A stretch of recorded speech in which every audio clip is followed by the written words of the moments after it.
And once again, to break off this excess piece of glass, just like earlier, we are going in with our diamond shears.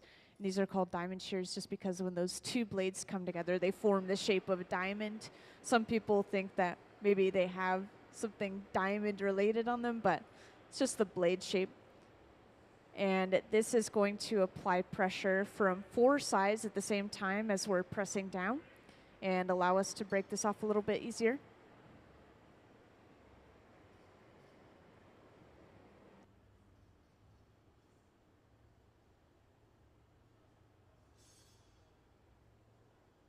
And now that we've broken that excess bit of glass off, you can see we have a really nice, perfect tapered shape, much like many of other Ben's previously made pieces.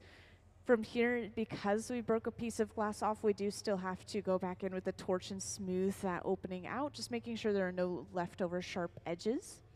But we are getting very close to the final shape and the final product overall. And by the way, for a lot of people who weren't here earlier, I just want to point out this disc that we have at the bottom of the piece is attached to the pipe. That disc is a temporary foot. It's not a part of the final product. This is going to be removed later on, but the foot is going to allow it to stand upright inside of the annealer, which is the large black box over on the left wall, where it's going to slowly cool down. We just want to make sure it's not laying on its side.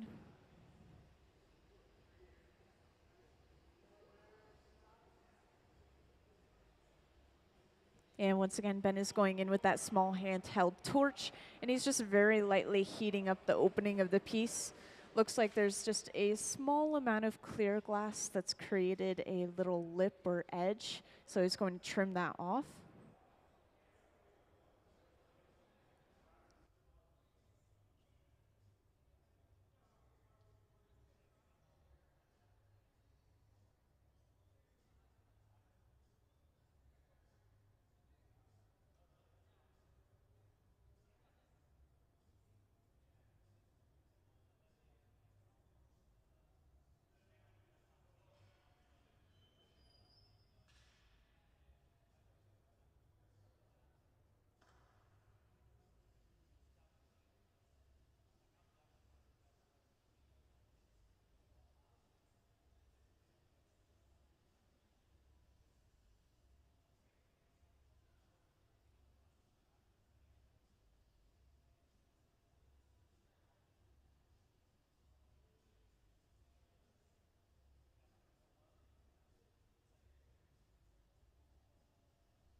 Yeah, so every now and then, whenever artists are working on their pieces, actually, maybe not even every now and then, frequently, they are more sculptural, sort of standalone pieces that are more abstract, and we like to just call them blown forms.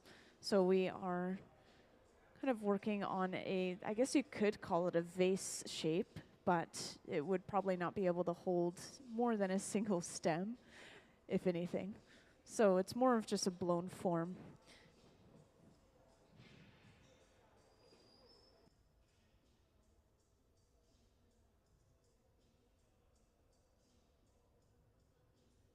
And at this point, the opening to the piece is very, very small, but we still have an opening to the piece because we don't want to completely seal it off. That would create a vacuum, and that's especially more important to avoid if we're making a bigger piece of glass like we are right now.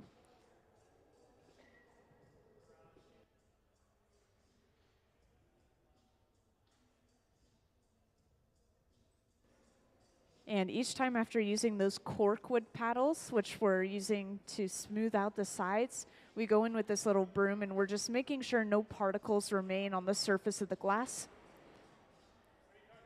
And once we're done with that, we'll be able to get ready to break this piece off. Just overhearing them talk about it, and it's sounding like they're pretty happy with the shape, and they might get ready to break it off and put it away soon.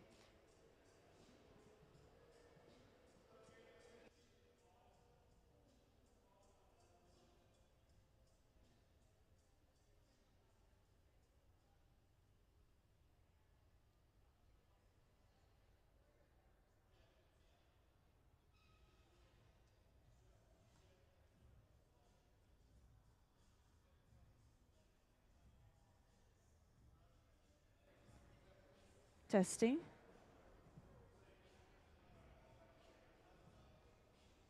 So I just want to point out, oh, there we go. I think the closed captioning's working now.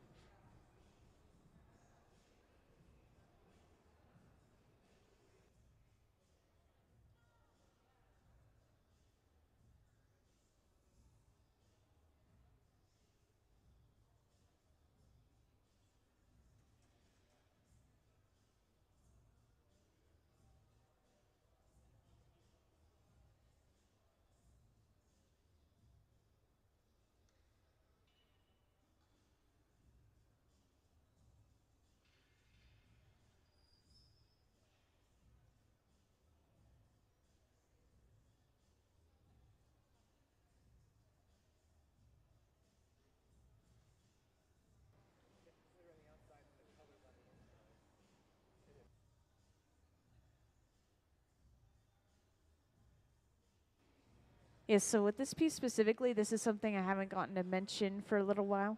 Oh, my closed captioning's gone again. So this piece is actually made from cane, which are these sticks of colored glass. I was just kind of showing off to some of the audience a moment ago. And this cane that we're using in this piece specifically is actually just black cane completely. So we'll have these really faint black lines, and then we have a transparent blue over top of everything as well. So that's why we have a little bit of a hint of blue to this piece. So we have black lines and then an overall transparent blue. And then, of course, the windows in the piece, those are just entirely clear glass, despite how they may look at certain points. And that'll allow us to see through the piece. And those windows are kind of Ben's signature for a lot of his pieces. And as soon as they put this piece away, I want to show you a slideshow of some of Ben's previous artwork, just in case some of you guys haven't seen it yet. And this will just give you a good idea of what he likes to create, and once again, those signature windows.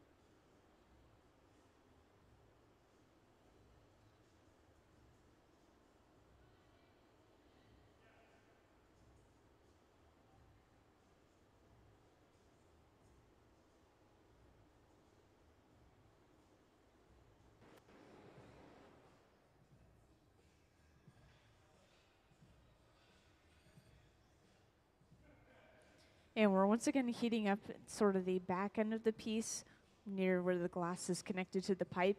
This is the last area going into the furnace and the first area coming out as we come back out. And so it's just naturally the coldest area of the piece. So we're applying some extra heat to balance everything out, make sure everything is staying right at around 1,000 degrees Fahrenheit. If we get it too much hotter than that, then the entire piece will start moving and changing shape. If we get it colder than that, then the glass can start to crack and break from thermal shock.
So at this point, we're getting ready to break the piece off. And this is going to include torching this area where the glass is connected to the pipe until they start to see a little bit of movement just in that connecting point. And then they know it's safe to apply some water to crack that connecting point and break the piece entirely off and put it away. And you can always tell when we're getting ready to put something away. And when you see somebody get suited up in these Kevlar gloves, this is going to allow the artist to pick this piece of glass up off the end of the pipe and literally carry it over to be put away.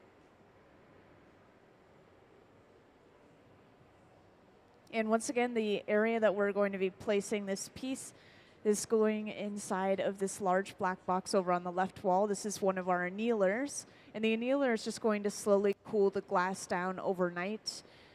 If we allowed it to cool down at room temperature very rapidly, then the glass would break from thermal shock. So it has to go through that special annealing process.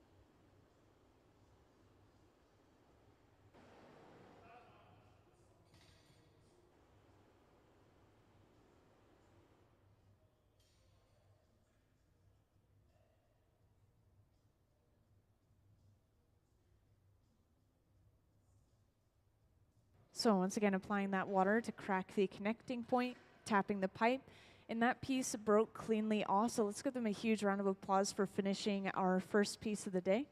Round of applause for finishing the first piece of the day. Thank you. I know you all were so enamored with the piece that you couldn't even hear me. So this is going into the annealer once again to very slowly cool down, at least overnight. So we're not going to see that piece again until tomorrow or maybe even the next day. It's depending on the thickness of the glass. And now, as promised, I want to show you all the slideshow, some of Ben's artwork, and that'll give you an idea of some of his other creations that's up on the screen now. And once again, his work is kind of exploring nature and human biology. I want to describe a couple of specific features. So the cane lines, once again, those little lines of color across his pieces, those are kind of representing sinew, such as in muscles, and visceral systems in leaves, such as the veins in leaves. And Ben has been working with glass for about 30 years. He's a very professional glass artist, and he, because of that, has demonstrated and taught as an artist across the world in places such as Sweden, the Czech Republic, Italy, and France.